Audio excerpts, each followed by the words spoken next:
तो आज का एजेंडा में अगली खबर बिहार के सियासी रण से है, जहां आज पहले चरण के लिए 121 सीटों पर नामांकन की प्रक्रिया शुरू हो गई है। पहले चरण में गोपालगंज, सिवान समेत बिहार के 18 जिलों में वोटिंग होगी, लेकिन नामांकन की तारीख आने के वक्त तक बिहार में सीट बंटवारे की टेंशन अभी तक बरकरार है। दोनों ही गठबंधन में सीट बंटवारे पर खींचतान जारी है। इस बीच राजनीतिक रणनीतिकार से राजनीति में आए प्रशांत किशोर की जन स्वराज पार्टी ने 51 उम्मीदवारों की अपनी पहली लिस्ट जारी कर दी है।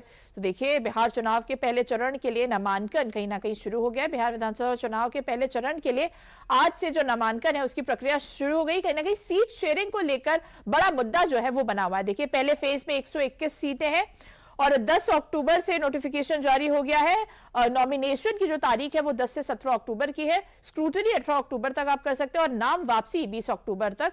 और जो पहले चरण की जो वोटिंग है वो 6 नवंबर को होगी। तो देखिए, पहले फेज में 121 सीटों पर चुनाव होने वाले हैं। कहीं ना कहीं अब जैसे जैसे बिहार चुनाव की तारीखें नजदीक आ रही है, कहीं ना कहीं सीट शेयरिंग को लेकर जो खींचतान है वो देखने को मिल रही है। अगर हम दूसरे फेज की बात करें तो 122 सीटें हैं, जिसका नोटिफिकेशन 13 अक्टूबर को होगा। नॉमिनेशन 13 से 20 अक्टूबर तक आप कर सकते हैं। वहीं स्क्रूटनी 21 अक्टूबर को, नाम वापसी की जो तारीख है वो 23 अक्टूबर है और वोटिंग जो दूसरे फेज की वोटिंग होगी वो 11 नवंबर को होगी।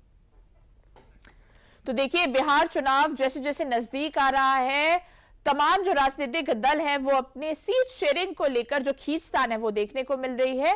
कहीं ना कहीं हमने एनडीए में भी देखा कि सीट शेयरिंग को लेकर हमने देखा कि किस तरह से लोग उस पर विचार विमर्श करें। तमाम जो बैठकों का दौर चल रहा है, वहीं महागठबंधन में भी अभी सीट शेयरिंग को लेकर जो चित्र है वो साफ तौर पर नजर नहीं आया है। तो देखिए, जैसे जैसे तारीख सामने आ रही है, सरगर्मी जो राजनीतिक सरगर्मियां हैं वो भी तेज हो गई है।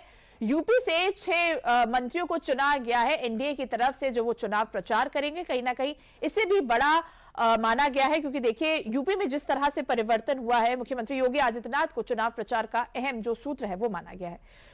बिहार चुनाव में टिकट की टेंशन के बीच आरजेडी नेता तेजस्वी यादव ने बिहार की जनता से सरकारी नौकरी को लेकर एक बहुत बड़ा ऐलान कर दिया है।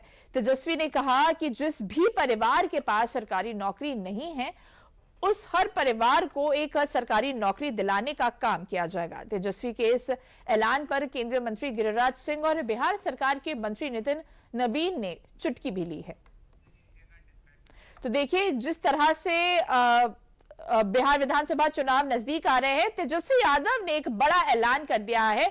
उन्होंने साफ तौर पर कहा है कि जिनके पास सरकारी नौकरी नहीं है, 20 महीने के अंदर अंदर उन्हें सरकारी नौकरी दी जाएगी। इस पर बीजेपी के नेताओं ने चुटकी भी ली है। उन्होंने साफ तौर पर कहा है कि ये जो उन्होंने बयान दिया है उस पर कहीं ना कहीं विपक्ष की तरफ से भी और सत्ता पक्ष की तरफ से भी जो प्रतिक्रियाएं हैं वो लगातार आ रही हैं। तो देखिए, बिहार विधानसभा चुनाव को लेकर तमाम जो राजनीतिक दल हैं वो अपनी अपनी प्रतिक्रियाएं दे रहे हैं।